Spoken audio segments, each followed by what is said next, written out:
You may wake up to a few inches of snow on your car tomorrow. Corey will have more on that in just a minute. While it's nothing new for us here in the Midwest, it's a good time to get prepared for what's to come in the months ahead. News 8's Jordan Fremstad joins us now live to tell us what to keep in mind. Yeah, Mike, I mean, you just never really know when your car could break down in conditions like this because cold weather is really tough on vehicles, and that's why you want to always have an extra pair of gloves, a hat, and maybe even a coat just in case your car decides to have one of those days. And La Crosse police officials also say it's good to have an emergency kit, and they say you'll be glad you did. As the weather takes its normal Wisconsin turn for the cold, the commute to work will become a little less pleasant. But it doesn't have to be if you're prepared before you turn the key. La Crosse Police Sergeant Tom Walsh says it's best to have a mechanic look over your car to make sure it can handle whatever Mother Nature has in store.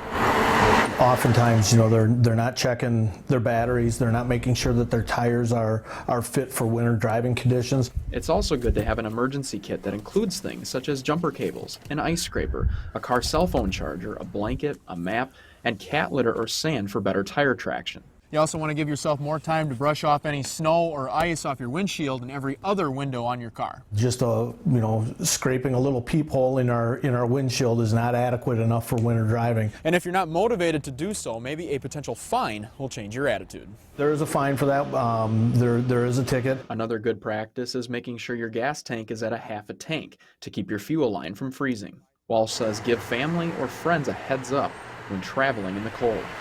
Make sure that people know where you are, the route you're going. These practices will help you stay safe and warm, especially if your car decides to have one of those days.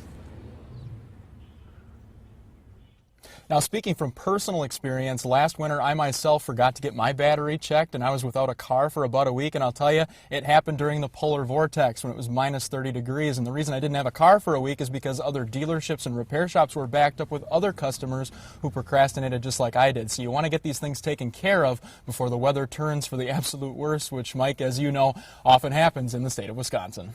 All right, thanks a lot, Jordan. Good advice, because a lot of us think it's not going to happen to us. If you're looking for some great resources on how to stay prepared, you can visit this website. It's ready.gov/winterweather.